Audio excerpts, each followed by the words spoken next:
Once again, we're bringing you the Thaiger weekend update all the way from today. Let's see, we're once again at the Dean and DeLuca. Why do I come here? Well, apart from the fact that the coffee's good, it also is relatively quiet and it gives me a chance to have a chat with you. And yeah, you can share your comments, and I'm very happy to read out your comments and your criticisms and also address as many questions as I possibly can. But here we are, and it's great to have you with us. Let's just see who's with us this morning. We've got Durian, Bob B, Pop Sook, we've got Brad, John Peak, a member all the way from North Pattaya. So welcome to you today, John. We've got Brad, we've got the Thaiger, oh that's me. AJF, the Snives, thank you very much for joining us again. It says he's almost ready to fly. I think you're heading your way to Thailand soon. Good luck with that. Drumcula, all the way from northern Bangkok. There's an election today. We'll have a talk about that. And Durian, Paul Henry. And we've got Rot Vies, all the way from, is it Rot Vies? Yes, all the way from Finland. Thank you for joining us. I'm not sure what time would be. Saturday evening, I suppose. And we've got the Robbo and David. Anyway, great to have you all with us this morning. A very pleasant day. I'm in Phuket once again, and I need to apologise for Jay. Now, Jay's actually on a plane at the moment and making his way back to Bangkok. He was on a mission yesterday, and I'll have a talk about that a little bit later in the program. But let's get stuck into some of the topics I want to address this morning. Very happy to hear your comments on any of those topics and share your thoughts or your experience as we move through the next hour. So let's just get the set ready. How about the boat just over there a little bit? I think that looks better. Okay, so we also need to say good morning to Globetrotter, to Flying Hedgehog, to Damien Jesser, thank you, a member at the Thaiger. As usual, we will address our members' comments first because, well, they make all this possible, so it's the very, very least we can do to welcome them and thank them for their subscription and their patronage. And to Fodor, happy Sunday from Pattaya. Now, Pattaya City and also Bangkok City have an election today. So let's have a bit of a talk about that because there's some quite interesting perspectives. I also acknowledge that there was an election yesterday in Australia, and it seems that there's been a change after 9 years of Conservative government there. And I've got some other thoughts generally about that situation. So there is an election in Bangkok today. Some 50 districts are going to vote for the governor. Now, just a bit of background there. Bangkok is the only provincial electorate in Thailand. There's 77 electorates or provinces, and it's only in Bangkok where they get to elect their governor. All the other provinces have an appointed governor, appointed by the central government. So there's a lot of handshaking, perhaps even allegedly, I've heard rumours about brown paper bags, but people are appointed, and largely provincial governors are very good at planting trees and opening kindergartens, but they don't really do much more than that. The power sort of vests with the elected presidents of the provinces, the various mayors, and the people who get to put their hands in the tills of the budgets. So yeah, the governorship of Bangkok is actually an elected role, and because of that it can be quite political, as has been this particular run-up to the Bangkok election. I actually should ask the question, just noticing if, yeah, no one's mentioning the sound, so I'm assuming you can hear me okay, so that's good. Always worried about the sound. There it is there, good. So there were 31 candidates, and they were all vying for the top job of governor, but there's been a standout candidate all the way through, and he is a former member of Thai, which is basically the opposition party, or sort of, if you like, the progressive party in Thailand. And they've been standing up to a number of the conservative, some of them royalist candidates, and even the Democrats who sort of sit in the centre of Thailand politics. And they've been besmirched by a huge Me Too campaign where one of the lead suspects, whose name I won't even bother mentioning, I think he's got some 28 allegations against him now of sexual misconduct. So the Democrats have been fending off a lot of that during this particular campaign. Whether they're involved or not, it's certainly besmirched the party. Now, there is an alcohol ban until 6 p.m. tonight. It started at 6 p.m. last night in all of Bangkok and also in Pattaya, where they're having a mayoral election today.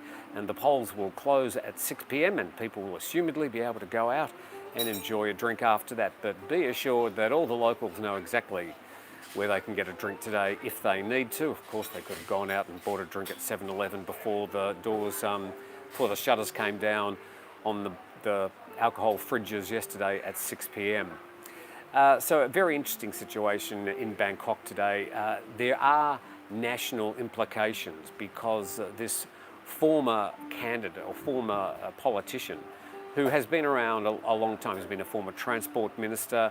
He's been working for 2 years on this campaign, has assembled a group of some 10,000 volunteers, and he's the front runner for a reason. He's really put the hard work in. And the people that have just thought last minute over the past couple of months they'll take a run at the Bangkok governorship, they've been getting like 1% and 2% in the polls, where the current leader seems to be getting almost over 50% of the total vote, which is amazing in a field of some 31 candidates. So we'll know the result, I don't know, sometime tomorrow, maybe this week, but he was the standout candidate and we'll see how he goes. Interestingly, some of the things that they've been standing on, the candidates have been talking about the cost of living, they've been talking about the fuel prices, they've been talking about appeasing the protesters against the current government in Thailand, they've been talking about the PM 2.5 micron air pollution. Now, these, of course, are issues way beyond the scope of a Bangkok governor. Even the things like Bangkok flooding. And on cue, this week, last Monday and Tuesday, we had some big floods in Bangkok, pointing out one of the big problems the city has to confront in the next couple of decades. But it was interesting to see that they were even saying, oh, we're going to solve the flooding. Well, even the scope of Bangkok flooding, although it's a very Bangkok issue, is well beyond the scope of a Bangkok governor. It's going to need a national approach because the flooding partly comes down from the Chao Phraya River in provinces beyond the north of Bangkok. And also the sea level is rising in the Gulf of Thailand, well, everywhere in the world. Bangkok is slowly sinking. You've got climate change issues to address there, which are obviously beyond the scope of the Bangkok governor. And so if they're going to be talking about relocating parts of Bangkok, putting up levies, all these are things that at some stage the national government is going to have to tackle.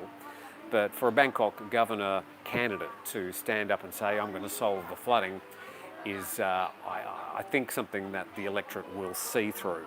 So that's the situation in Bangkok. Interestingly, in Pattaya, a lot of the focus has been about rebuilding businesses and getting over the problems that have ensued for the past 2 years, as Pattaya in particular has been very hard hit, especially the night scene there. So the mayoral candidates have been saying they're going to be doing their best to rebuild the businesses. So good luck to all the candidates in Bangkok and Pattaya City today.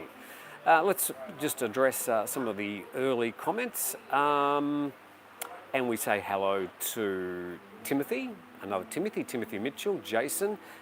We've got Dam 1. I see a change of power in the Oz. I think that might have already happened. We'll have a quick talk about that in a moment. So yeah, people having a talk about the Australian election yesterday. Let me say, and I don't really have any skin in the game in the Australian election, apart from the fact that I am an Australian citizen, apart from saying that after 9 years, a changeover to another government is probably something that we should celebrate, a peaceful changeover of government. And I'm not saying that that's good for one side of politics or the other, except if it was the other way around, I'd be saying the same thing. And that's the one good thing you can say about a vibrant democracy, is that you do get a change of government from time to time.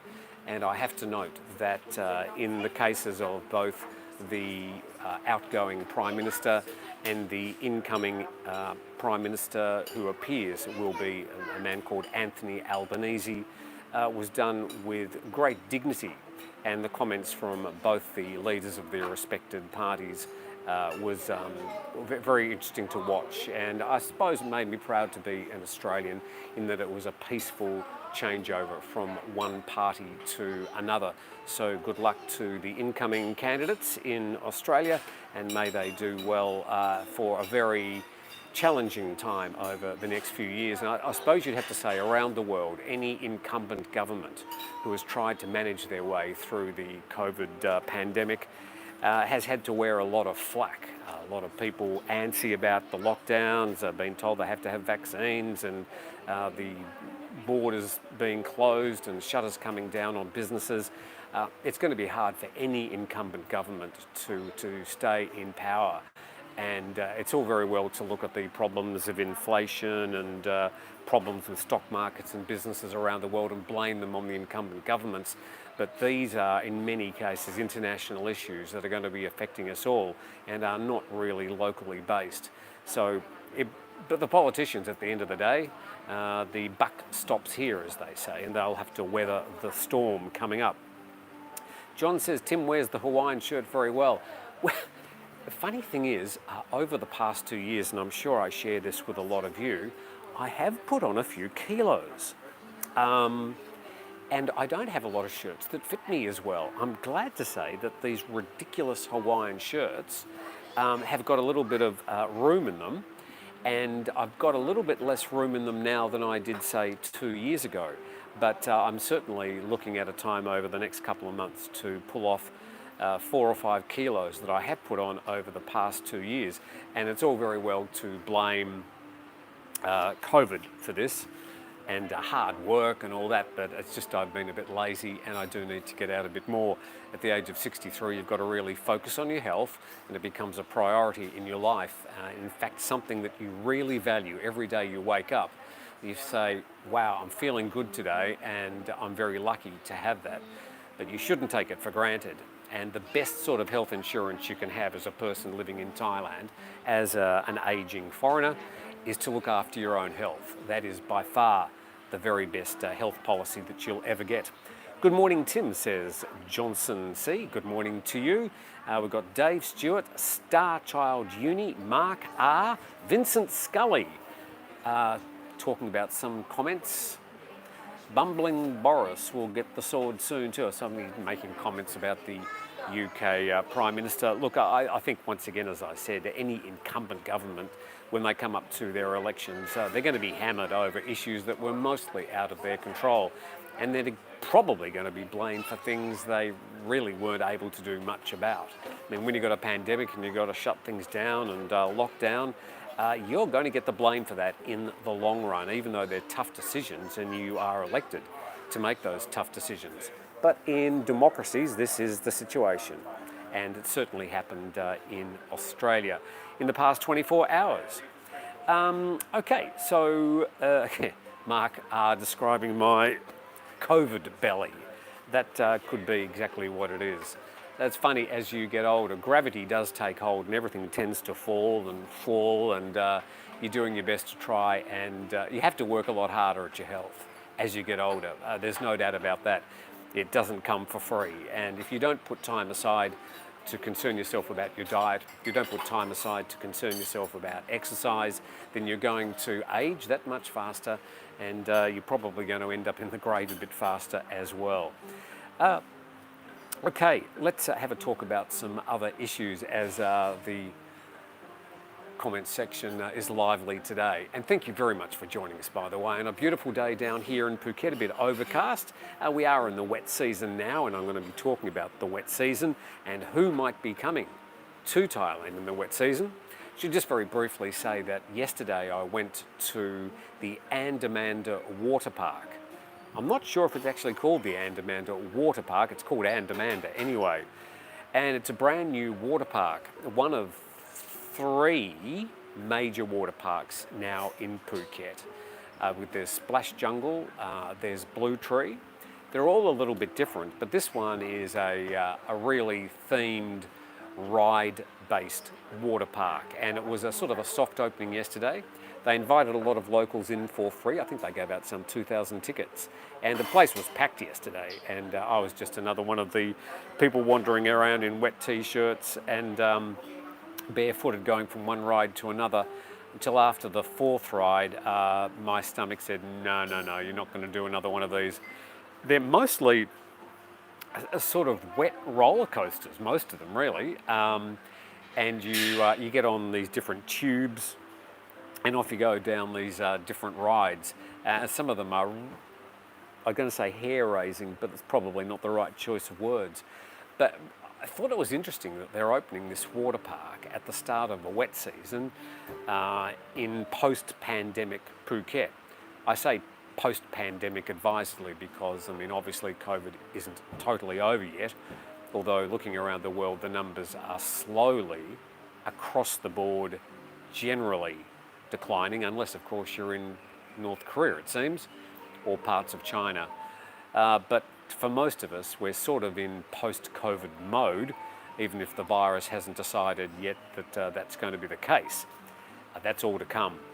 But let's have a talk about the people that are coming to Thailand in this post-COVID environment. I mean, the doors are pretty much open. The Thailand Pass is slowly having the restrictions lifted. If anybody's got any questions about the Thailand Pass after June the 1st, I'll happily address those. But who is coming to Thailand at the moment? Well, because I was speaking about this new Andamanda water park, let's have a talk about the people that might be coming to Phuket. Now, I've actually got some figures for May the 1st to May the 18th, remembering that on May the 1st we had the first major lifting of restrictions from the Thailand Pass to make it a lot more simple. And that included getting rid of the compulsory testing for people that are fully vaccinated and only requiring a test for people that are unvaccinated at least 72 hours before they travel to Thailand. So it was a major change, and obviously people, and in this post-Songkran mode, were keen to, there was a bit of pent-up capacity. So where did these people come from? I want you to guess which countries are leading the way. I've got the top 10 here, so which are the countries where the people are coming from? You might have read the article, you might know the answer, but maybe I'll go from number 10 up to number 1. How about that? I'll give the numbers, I'll round off the numbers to the nearest 100. The Emirates was number 10. There's sort of 7 or 10 states down there as part of the Middle East. So the Emirates contributed 1,300 people coming to Phuket. This is between May the 1st and May the 18th. Saudi Arabian tourists were 1,700. We know that the Thai government and the TAT have been courting the Saudi Arabians ever since there's been a return to diplomacy after, I think, about a 30-year hiatus over some blue diamond scandal or something. Americans were number 8. 1,700 Americans, US citizens, came to Phuket. Malaysians, 1,900, just of course a quick trip across the border. Germans then, 2,039 Germans. Russians, 2,300. Now, a lot of those are Russian tourists that were here after February 24th, and they're still in Phuket and they're registered as tourists in Phuket. So there's still some 2,000, nearly 2,400 Russian tourists in Phuket. British tourists were number 5, I think I'm up to, 3,300. Number 4, Singaporeans, 3,600. Australians, 4,900. Not a bad kick for a country 9 hours away and only 26 million people. Who are number 1? Which is the number 1 country contributing to Phuket's tourism between May the 1st and the 18th? Well, it's only 4 or 5 hours away, and it's the Indians. So Indian tourists were not only number 1, but I suppose you'd say number 1 with a bullet. And 12,200 Indian tourists. That represents, I haven't added up all the numbers, but it's got to be 30 or 40% of the total arrivals in Phuket over the past 3 months. So we're in an interesting dynamic, and as I keep on saying, anybody who thinks, well, once things open, everything is going to return to normal, things are not going to return to what you considered normal for Thailand tourism over the next couple of years at least. And so you've got these big shifts in demographics coming to Phuket. Now, just I'm estimating with my sort of former knowledge and experience, if you're talking about before 2019, that would, number one, would have been Chinese tourists. Then there would have been Russians. Then there'd probably be North Europeans. Then there'd be British. Then there'd be Australians. Then there'd be other Europeans. Then there'd be a whole set of ASEAN countries, Malaysia, Singaporeans, South Koreans, of course, up in the north of Asia, even Japanese. So these locations, these demographics are very surprising. So at the moment, the TAT is in a situation where they literally have to go and chase tourists from anywhere around the world. And these numbers probably wouldn't be that different for places like Pattaya and Bangkok at the moment. If this is indicative, it's a complete shift of the tourism dynamic in Thailand, and it will affect the way that they plan their campaigns into the future. Okay, what have we got here? We've got William Bright, a member for 14 months, says Thailand Pass was not that bad, should look at using it to replace TM7 forms on arrival. I think is that the TM6 you're referring to, William? That's the one you fill out on the plane, the blue and white one? Yeah, that's the way I've sort of seen the future of the Thailand Pass, but please call it anything except the Thailand Pass. I think that word is tainted now. But if there is going to be a digital online gateway to Thailand, then they need to get rid of that silly blue and white form. Otherwise, we're still going to be queuing up at immigration and getting stamps and things. We really want some digital thing that you can then go through a gate, show your QR code and walk straight through. Then I think people would be happy to do some pre-travel digital upload. But I think keeping some sort of digital upload pre-arrival app or digital form QR code is the way to go into the future. But you've got to then balance that with an ease of when you arrive, you just walk through a gate, show your QR code and off you go. So let's see what happens with that, William. Just addressing some other comments, just going back a bit here. Damien said mostly British and Russian. Well, you're actually half right there. The Russians, residual, still here from February the 24th. Most of them aren't obviously coming from Russia at the moment. What's Jay doing in Bangkok? Well, Jay lives in Bangkok and he was down here in Phuket for a mission yesterday at the Andamanda water park, and we got some free passes to go, so of course I'm going to go. Flooded here in Lampang, says Damien. Lampang just south of Chiang Mai up there in northern Thailand. Looks like we're getting some pretty serious rain in different places around Thailand. John Peaks says, Tim, I've seen more hotels are cleaning and clearing the last 2 years of neglect to open their doors. A good sign. Yeah, look, there's no doubt that there is some sort of optimism around Thailand now, and places that have been closed up are starting to open again. But you're going to need it's the chicken or the egg. Do these places open up hoping the tourists are going to come, or do they wait until the tourists to come and then go, oh, okay, we'll open up? Remembering that the investment to reopen a hotel, the investment to get a plane back in the air that's been sitting on the ground for 2 years, these investments are very, very high ticket items. And just reopening a hotel isn't just a matter of reopening the doors.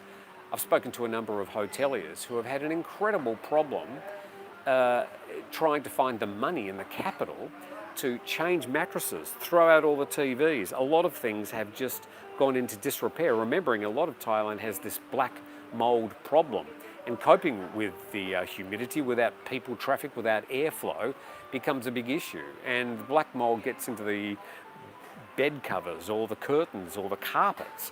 Most of the time you've got to rip them up and start again.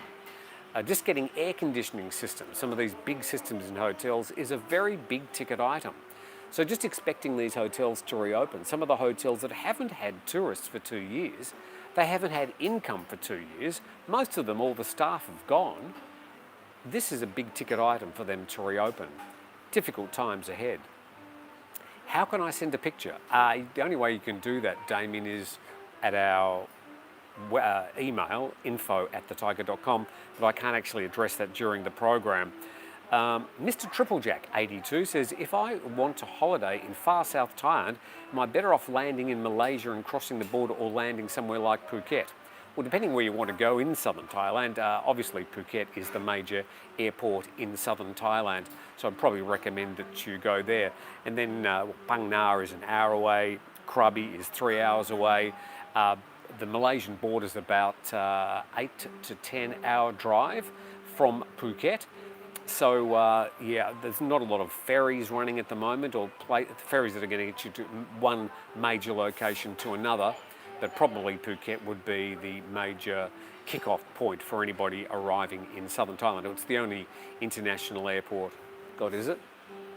I think Hat Yai might be an international airport, but I don't think there's any international flights in there at the moment. As far as Koh Samui is concerned, I think there are flights from Phnom Penh and there are flights from Singapore, but they're only a very few. So I think Phuket is by far the biggest and busiest airport in southern Thailand at the moment. Well, anytime really. Okay, what else have we got? Nice cool rain here, just ended in Pattaya. Okay, nice morning sprinkle, does freshen up the air for the day, doesn't it? The drumkiller, that monkeypox looks awful. Yeah, we actually did another story this morning about a Bangkok virologist, Dr. Yong, who has basically been telling Thais not to worry about monkeypox. It is a disease, it's something that the scientists know about, but it's not anywhere near as virulent as one of the coronaviruses, a cold or, of course, COVID-19. So a situation there where we don't really have to worry about it, but the pictures of people with monkeypox certainly look horrific. Usually not terminal or dangerous, but it can be for those that are immune suppressed. So, I mean, it's something we should just keep in the back of our mind, watch what the news is happening, but most of the virologists around the world, in fact all of them I've been reading so far, are saying monkeypox is not another COVID-19. It's not another pandemic looming that we need to worry about. Anyone else see the Thai-friendly traffic increasing drastically? Great sign, says Vintage Excellence. Okay, so I've addressed that comment from William.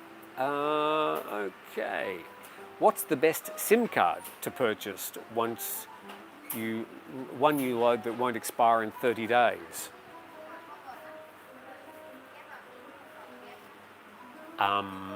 Okay, so there are three major telecom companies in Thailand. There's AIS, TrueMove and DTAC. My understanding is they're all much of a muchness, and they're going to have good areas and bad areas.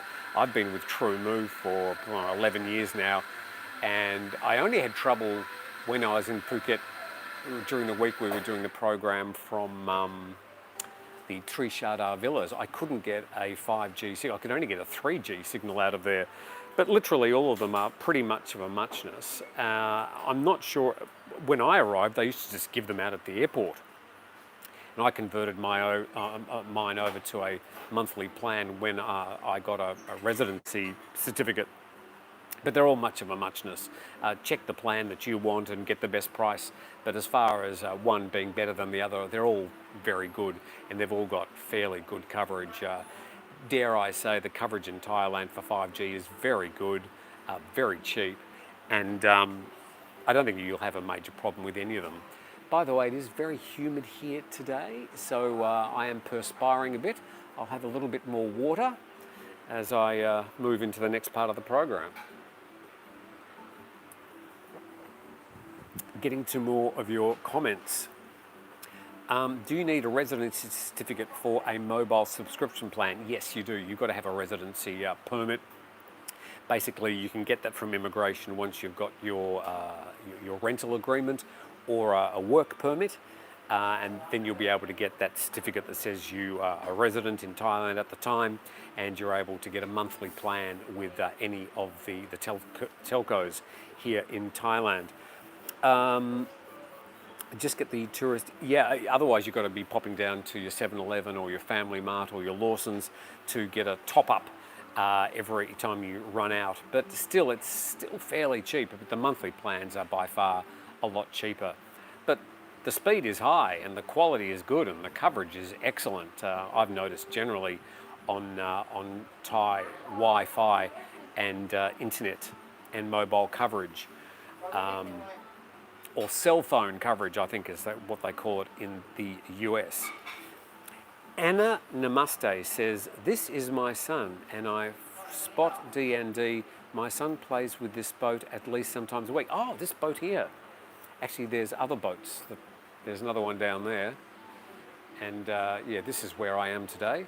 This is Dean and DeLuca.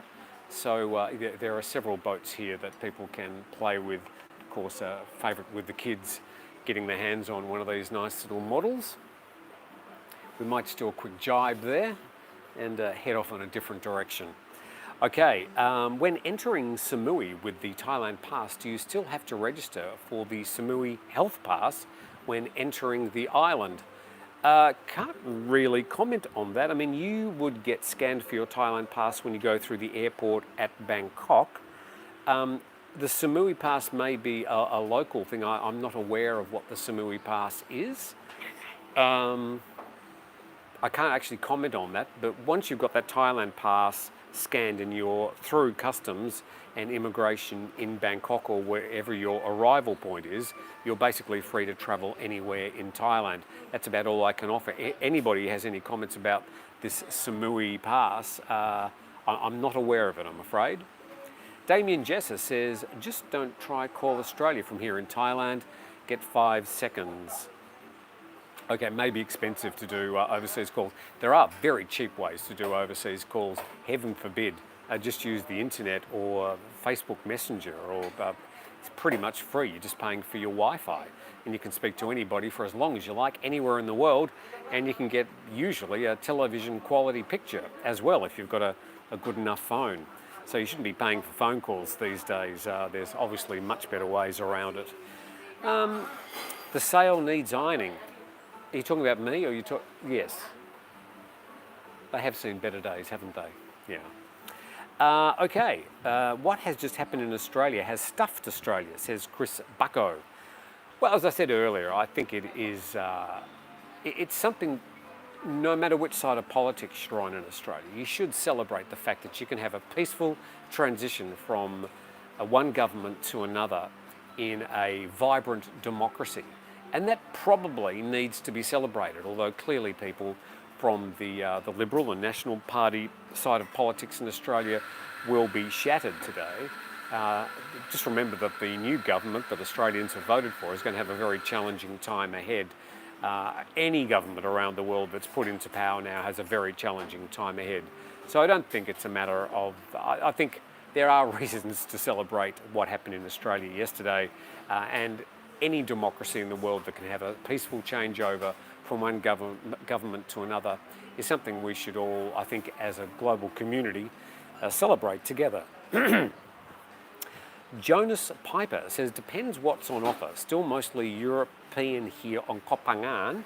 Indians, Chinese, etc. are not interested in hippie yoga party vibe. They prefer larger hotels and free buffets.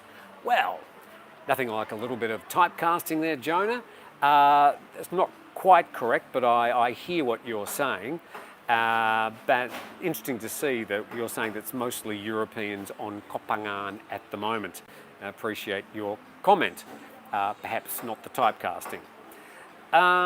Okay, we've got Mr. Triple Jack 82. You've mentioned a tour company called 5 Star Marine. Do they just have chartered routes, or can I ask to be taken to a destination of my choice? 5 Star Marine. Yeah, they're actually about 200 metres that away. Sean Stenning is, of course, the general manager there.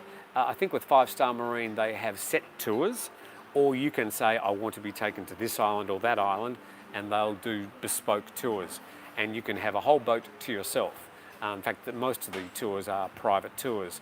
And the boats can carry up to about 20, 25 people. but they're very happy to take 2, 3, 4, 10 people on a private tour to anywhere. So yeah, contact, what is it, 5starmarinephuket.com, and they were, I think they are actually, still sponsors of the Thaiger. I think they've probably had a break for a couple of months, but I seem to recall seeing an email the other day, so welcome back to 5-Star Marine. Dale, a member, hello Dale, says, I flew from Phuket to Vietnam on Thursday. Vaccination certificate was checked by airline at Phuket check-in, so vaccine or insurance checks upon arrival. So simple.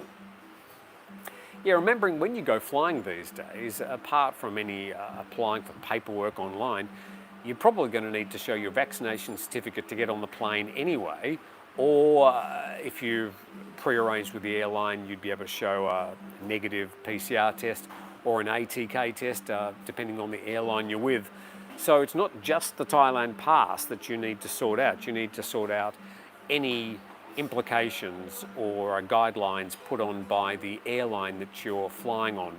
So confusion is still going to be part of international travel for the next year or so as we work through this. Milli Vanilli, typecasting appreciated if it's positive.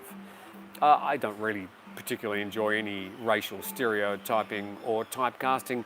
I know it's a favourite topic here in Thailand when people talk about so many different countries coming here and they love putting a personality onto any particular nationality, but I don't think it's particularly useful personally.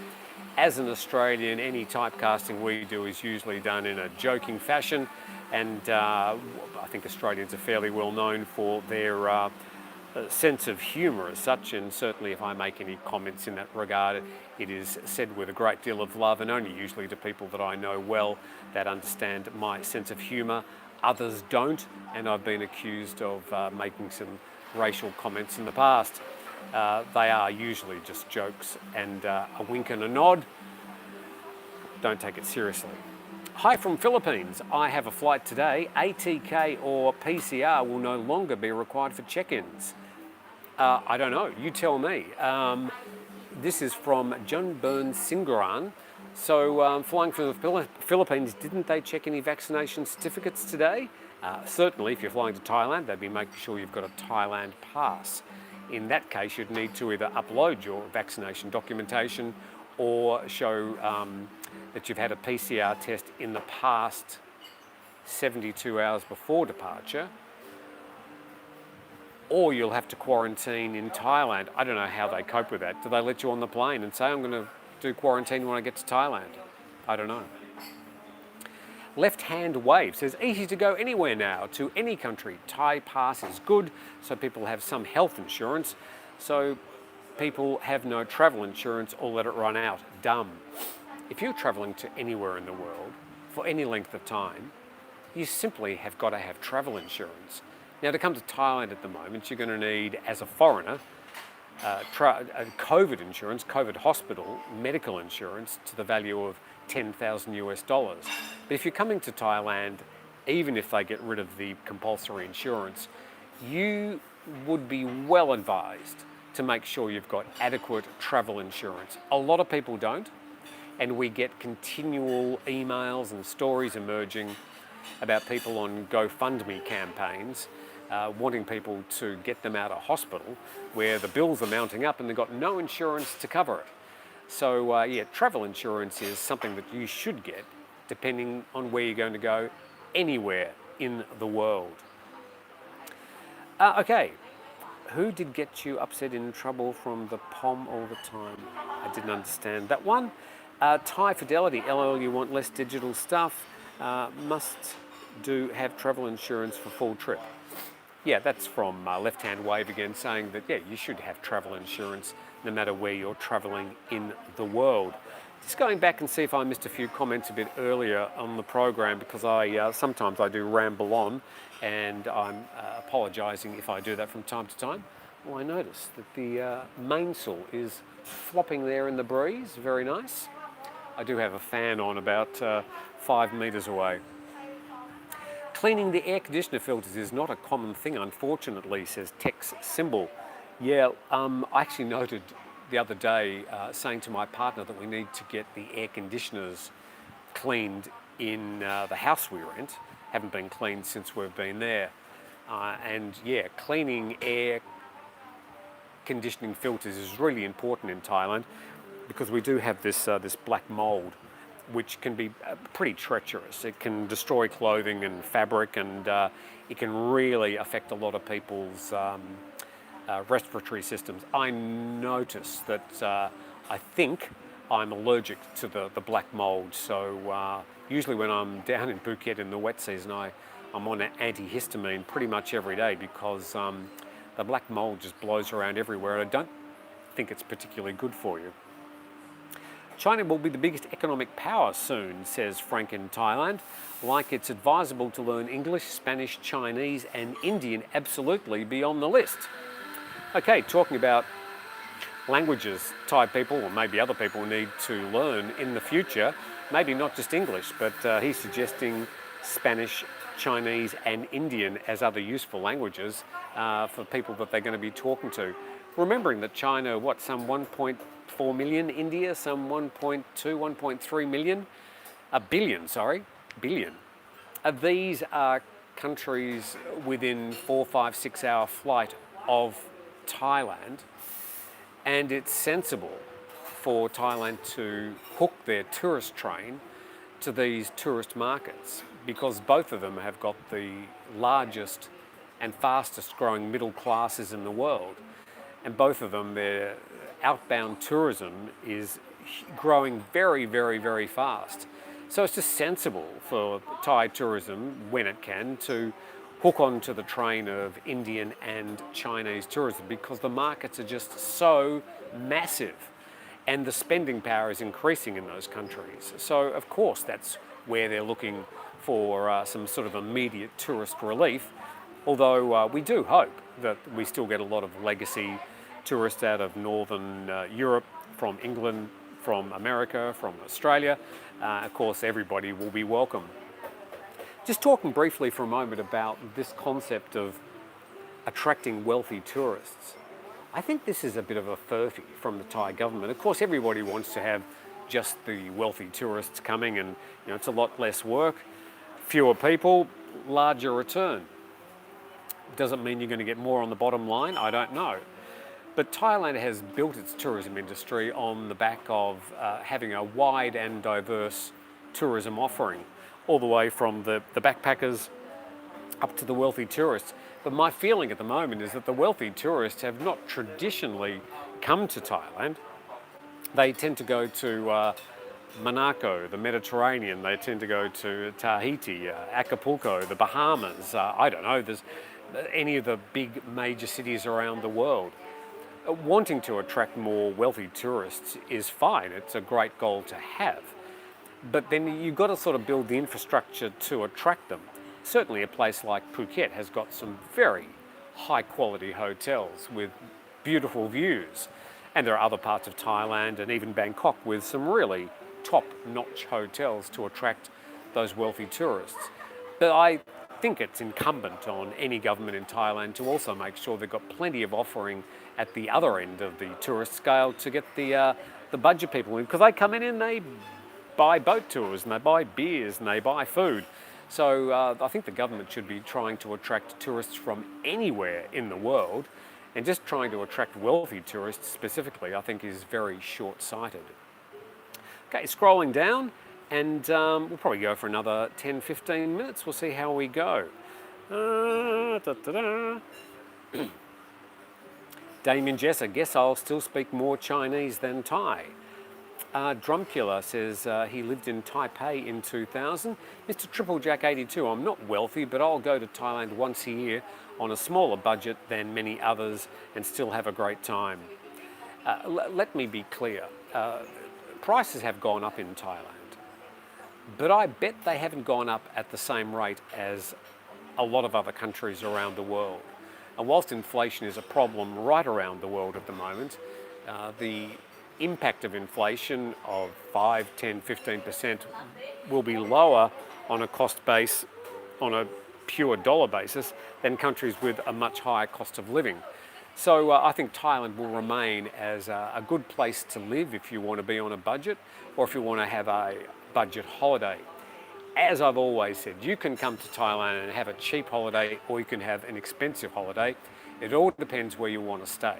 If you want to stay in Pattaya or Patong or around Patpong, or in the middle of the city in Chiang Mai, it's going to cost you more than if you want to stay a bit out of those particular areas, where you can find some perfectly good islands and forest locations, and just a bit away from the river, for example, in Bangkok, and find some really cheap accommodation and equally great and cheap food. So there's many, many ways you can come to Thailand and spend your money. I've always thought that is one of the highlights of Thai tourism, but we'll see what happens. Tim, it doesn't feel to me like the costs have gone up much. It's great here for me as a retired person. This from John Peake. That pretty much the way I feel too, John. I've noticed there has been, certainly fuel prices have gone up, but it's not as if I travel on my motorbike or my car 24 hours a day, but it certainly has cost me a bit more. Food costs haven't really jumped up massively yet, and I keep on saying that the government's cap on the diesel price is certainly suppressing some of that real inflation that's probably happening in the economy, but it's being hidden by this diesel cap that the government is still imposing. Scotty Mack says, Tim, thanks for answering my question about coming through with a Thai spouse, but do you know if I can go through immigration with her? It's disappearing, the question. Damn it, the question disappeared. Can I go through immigration with her line? Can we find out? Well, no, see what happens when you arrive in Thailand, you'll have to, there are the locals, and they have to go through one queue, and there is the foreigners queue. So you won't be able to go in the same queue as when you arrive in Thailand. It's just the way it is. So Thai citizens have one lot of queues, and the foreigners have another set of queues. That's just the way it is. Drumcula says Taipei has the best Chinese food from all Chinese areas. Okay, there you go. Brad Rothberg is giving us the information that the Thai baht today is at 34.42 baht to the US dollar. If you look a few months back, it was what, 31 baht to the dollar? So it's dropped against the US dollar quite a lot. So we've got a donation that's just come through. Where's that? It'll come up here. $99, goodness gracious, from Junburn Singuran. I hope I pronounced your name properly. Thank you very much for your kind and generous donation. It's much appreciated, and we'll make sure that gets to the Bangkok Community Health Foundation. And good morning to Friso and Greg at that fine organisation. Much appreciated. Project Bangkok says, Blue Moon, I'm not very cultured with my eating, if that helps answer the question. I've done it with dual citizenship.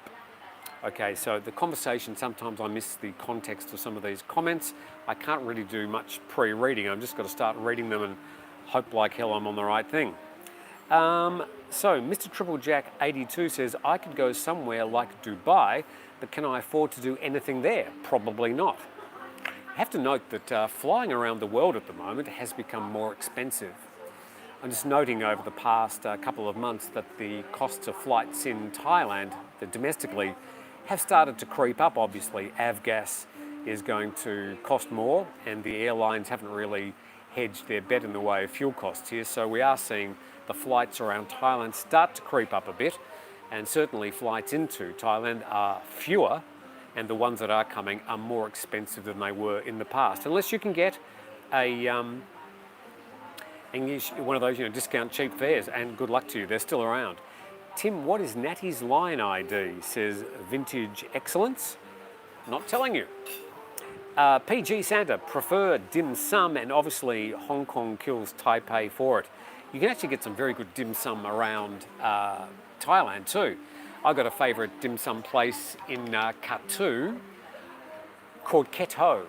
I'm not saying them for any other reason than I've been there a few times and enjoyed a good dim sum, very cheap. So that's Ket Ho, K-E-T-H-O. If you're there, say the Thaiger sent you. Also got a very nice little cafe there behind the dim sum shop. Got to get there early though, they get really busy, particularly on weekends. John Concan says, many times I've gone through immigration with my Thai wife, they do allow it. John, thank you very much for advising me. I didn't know that that was the case, but there you go. That John Concan says that you can take your Thai spouse with you in your line as foreigners. I suppose immigration's immigration. They've got all the facts in front of them all on all the computers. So yeah, John Concan says it's okay. So if you've got any confusion, just ask one of the officers there before you get to the immigration queues what you need to do with lining up. But yeah, it seems to make sense, John. Thank you very much for your advice there. Scotty Mac, Tim, can I go through with my Thai wife? I think I just mentioned that. John Peake, Tex, is it still $380 one way to Sydney from Bangkok? Yeah, look, you can get some cheap tickets generally, but if you book like in a few weeks ahead, you're probably going to be paying a higher price than what you used to. Another example, Mr. Mike said $400 higher flights from US to Thailand from pre-COVID. A quick check today. Thai Pum says, John, spot on. Okay, so beer will be sold again today after 6 p.m. tonight in Bangkok. Question from Thai Fidelity. Yes, there's an election in Bangkok for a new governor today. 4.4 million Bangkokians will be voting today for a new governor. If the polls are correct, we already know exactly who will be the winning candidate, and that's going to have some ramifications for the national government, I can assure you. But also there's a mayoral election in Pattaya today. Alcohol will be available after 6 p.m. tonight. However, if you are half smart, you would have run down to your 7-Eleven or Family Mart yesterday and stocked up, and those in the know, the locals will certainly know where you can grab a drink today if you absolutely have to have one. Tech Symbol says it's about $1,100 Sydney to Bangkok, Australian dollars that is at the moment. Once again, depending on your carrier. For example, Jetstar, budget airline, is going to be a bit cheaper than Qantas. Not even sure if Qantas flies into Bangkok at the moment. I think they probably do it from Sydney. Bangkok to Sydney, I'm not sure. I think Jetstar's taken over a lot of the flights to Thailand in the last 10 years. I'm not up with all these latest airfares because I haven't been looking. Mackie saying $800 return from Adelaide through Singapore. So that would be through Qantas or Singapore Airlines, Mackie. That would be 800 Australian dollars too, which I think is about $3 US. That's a joke, by the way. That's for November, says Tech Symbol. Remembering that if you book any time during December, January, your fares are always going to be higher. That's the high season in Thailand, and that's when the bookings are the heaviest. Sir Tim for Bangkok Governor, says Pat Thai. Well, one, I can't stand, and two, I wouldn't even be slightly interested in running for any political office anywhere in the world. Mr. Triple Jack, no, I missed that one. Messages coming thick and fast. Thank you very much, by the way, to all the people sending messages. It's fantastic to have you all with us today. I am always humbled by the fact that you bother having a talk to me as we have these morning discussions. Just also reminding you that Jay's not here today because he's on his way to Bangkok, and he'll be back with you and Natty tomorrow for Good Morning Thailand back up in Bangkok. Dam 1, with reference to languages, does anyone know a person more powerful or respected than Queen Elizabeth out there? Okay, well, I think you've opened a can of worms there, Dam 1.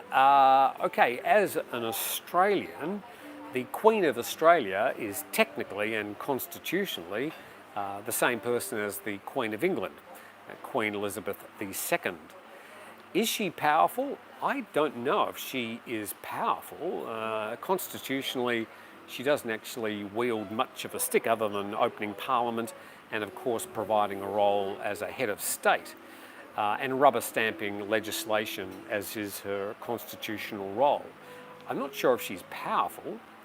Respected, certainly, I think, as a long-term reigning head of state. She's done a very difficult job across successive governments and world conflicts. It's a very difficult one. As an Australian, I would prefer that we, in that country, I don't want to get into this issue, but I personally would prefer my country to be a republic and to have a elected head of state, somebody who was born in Australia. The head of state of Australia is still the Queen of England, and we have an Australian nominated representative, nominated by 2/3 of the Parliament, a joint parliamentary sitting, and that person's called the Governor-General. But they're not elected by the people, and personally I would like to see an Australian as our constitutional head of state. But that's just my own personal preference, and other Australians would of course disagree with me. But interesting question, Dame One. I've actually met the Queen twice and shaken her hand, and very small, pleasant lady, and she's had to reign over a dysfunctional family and a very difficult political environment, and she's weathered the storm, and she's done a very fine job. There is no doubt about that. I'm sure I'll get some pushback from people, and that's fine. The Queen can drive around her country without a driving licence, so she is powerful, says Teddy Bear. That's a fair comment. PG Santa, absolutely agree, it's a long flight. Oh, anything more? Love to have Sir Tim as our aerobic instructor. After all, we must get some exercise watching Thaiger live. My aerobic days are well behind me. Yes, I used to be aerobic instructor a long time ago. I know, perish the thought. W. Wright, Tim, I've gone with my wife through Thai line at immigration, but passport open showing visa re-entry, and she asks before I go to the window, be polite. There you go. I think that is something you could say about most situations in Thailand. Be polite and smile, and usually doors will open for you. Okay, what else have we got? Some more comments. Our coins still have the Queen Elizabeth on them, says Damien Jesser, and that's of course correct. The Queen appears, I think, on the $5 note. It did when I was there. And yeah, we had a situation where the head of state is still on the coins, on the back of the coins in Australia, and that's her right to do that. And she's recognised as the head of state, and she's warmly loved by a lot of Australians, but not all. But when I met her, I politely shook her hand, and I looked her straight in the eye and said, hello, ma'am, we were told to refer to her. Mike Burston, back to air conditioning, says, hi Tim, got my AC system done the other week. Can give you the number of the guys who did ours and have done a lot of friends as well. Excellent job and not too pricey. Mike, if you could send me a reference to info@thetiger.com, just mark it air conditioning, and I'd be very grateful to get your recommendation, assuming that you're in Phuket, because I do need to get it done. Mackie says, hot and wet weather. Yeah, look, we're in the wet season, and it is very humid today. I've got a fan on me, but I'm still perspiring quite profusely. Okay, let's get to some other comments. Damien Jesser, our coins, we did that one. The Queen can drive, yes, we've done that one. Did you see a video of a British man attacked in a gym in Pattaya recently? From Larry. Yes, we've done a number of stories about that, and we also posted a video done by Brian Flowers, who's with the Pattaya News. And I mean, I understand that it's quite a big story. Unfortunately, there are always calamities for various foreigners in Thailand. We report on the ones we think are important, including that one. But I suppose there were issues in that particular story that were not necessarily outside the bounds of those particular people involved with the fighting. If it was a larger issue or an attack from a group of angry Thais or something, it would be more newsworthy. But certainly we've covered it at thetiger.com, and thank you for reminding us. Question, I will be visiting Thailand for 2 weeks in October. Do you think Thailand Pass will be required? Yes, they've already announced that the Thailand Pass will be needed from June the 1st. It could be for just June, or it could be beyond. We also know the emergency decree will be in force until at least the end of July. So that's announced. Lewis Carbo.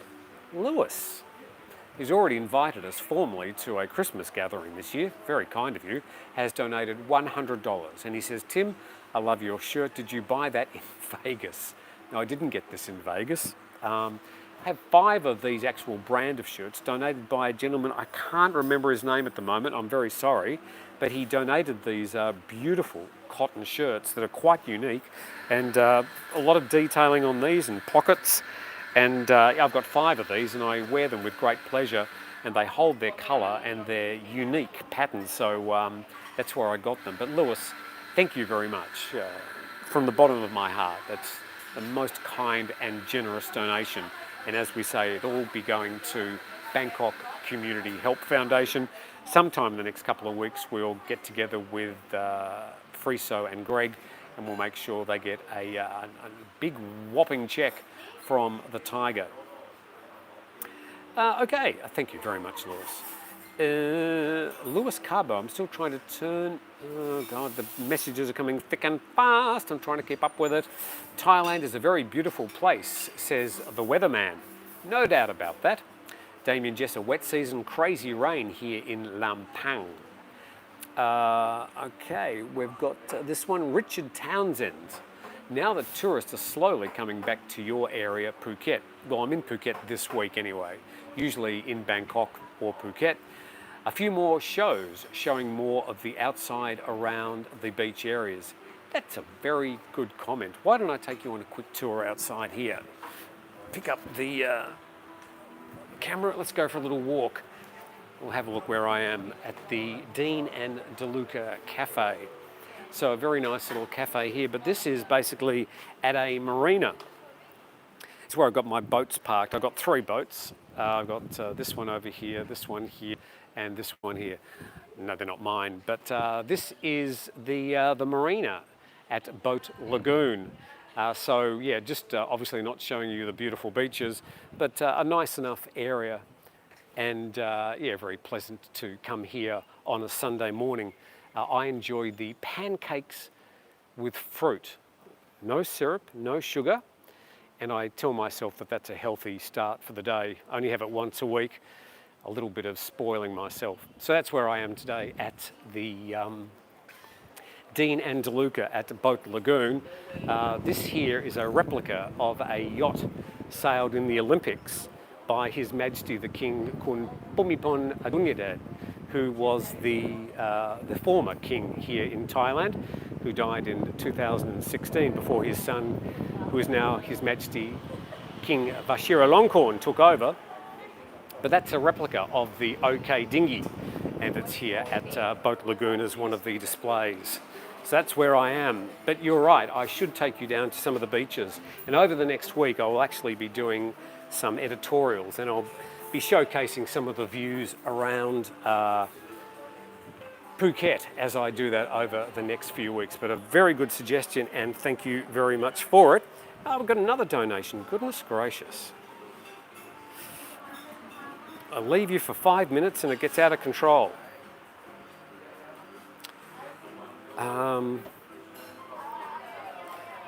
Another $10 from Lewis Carbo. When in a foreign country, understand the laws and act accordingly.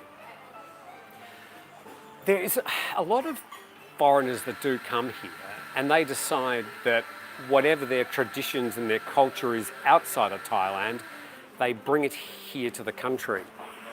And it does cause the inevitable conflicts. And I would advise people who come to Thailand to just go with the flow, watch what the locals are doing. If you're unsure about a particular cultural aspect, ask some questions and find out. And your trip here will be joyous and happy. But a lot of people do bring their cultural angst and anxieties to Thailand. It doesn't usually end up particularly well. There was quite a long question there. Let's go back to that. PG Santa question. Tim, are you comfortable giving us an update on how the Thaiger is doing relative to your expectations? Considering all the added competition, things have gotten harder for sure. The Thaiger, through just a lot of hard work, has fared the pandemic reasonably well. Financially, we're in a much stronger position than we were 2 years ago. Our audience is also much bigger in Thai and English languages, such that we are the #2 English source of news in Thailand, behind the Bangkok News, who have been around for some, 45 years. On YouTube, as a news source, we're way ahead of anybody else in Thailand. There are some YouTubers in Thailand who do a lot better than us, but we're the ones, I suppose, that churn out daily, consistent videos, somewhat 4 videos a day. So we're sort of in a fairly unique position, but that's about the best. I mean, I'm not going to give you numbers, but we're financially probably 400% above financially where we were 2 years ago on a monthly basis. So the Thaiger's actually doing very, very well, and a lot of expansion happening over the next 3 or 4 months. So it's never a dull day at the Thaiger. Damien Jesser says, water here on the road enough to flood my engine on the scooter. It's not stopped, can't even get to the shops. I think Damien's up in Lampang, which is northern Thailand, just south of Chiang Mai. Damien, I hope you get your scooter dried out. Teddy Bear, hi Tim, that corner boat is mine. How dare you... I didn't know that. Sorry, Teddy Bear. Least you could do is invite me on it next time you go for a ride. We could take your boat quick trip to 7-Eleven and grab a litre of milk. Okay, let's go through some other questions. I hope that was a good answer for you, Damien. It's about the best I can do. Mr. Triple Jack 82, Tim, we bought a little Toyota Yaris in Thailand about 5 years ago. Now we want to upgrade to a truck, a ute. I want to buy a second-hand, but my wife says second-hand in Thailand isn't good. Funny thing about second-hand cars in Thailand, they're almost as expensive as new ones. I don't know why that is. Then again, you can get some deals. And things like the Facebook Marketplace, you can always go. Do your homework and make sure you go and check the car before you pay any money. But yeah, second-hand cars in Thailand can be quite expensive, but always get them checked out every single time before you pay any money over. Richard Simpson asks the question, do most people get a COVID test at the airport before Bangkok back to the US? Any idea how much it costs? Do you have to get a COVID test before you go back to the US? I don't know. Of course, the departure arrangements and formalities when you leave Thailand is nothing to do with Thailand. It's to do with where you're going or where your next destination is. So I don't have an answer for you there. I'm sorry, Richard, I'm unable to furnish you with an answer. Okay. KJ, Tim knows how to pick his coffee place. Well, it's sort of comfortable. It's relatively close to my home, and they do have good coffee here, which I pay full price. But I'm happy to mention Dean and DeLuca here at Boat Lagoon. I have to also say, basically, that around this area, which is called Koh Phangan in Phuket, there's not a lot of really good non-Thai restaurants. Plenty of good Thai restaurants, but we're fairly close to a Muslim village. And they have some of the best breakfasts ever. I know I can get for 30 baht the chicken in the chicken curry with the roti bread. Superb breakfast. And yeah. Okay, let's get to some more questions. We'll probably do another couple. How long have we been going? Oh my God, time to go, time to go. 2 more questions, then we'll go. Tim, why are you staying? It disappeared. I'm sorry I lost that question. I was going to try and answer it. The questions, they come and go. All right, have a lot of tattoos. AJF question, and who really makes all the decisions on programs and who is on air? Is there a board that runs the company? Yeah, there's a board that runs the Thaiger. I am a member of the board. I've decided not to attend meetings for the next few months for a number of reasons. But there are some changes in the company. Pretty much what you see and what you read on the Thaiger in English has been mostly me. I mean, I appointed Jay, I appointed Natty, I appointed Nan. All the Thai staff, I've been involved in their selection. There's some 33 people working at the Thaiger. Jay has been running the video department for the last 6 months at least. So pretty much all the program decisions these days are Jay's, as I slowly step back from a sort of day-to-day operational role. Been with the Thaiger for 6 years, and I'm very excited to see some of the new younger faces move up and take their place and start making the decisions to take the Thaiger into the future.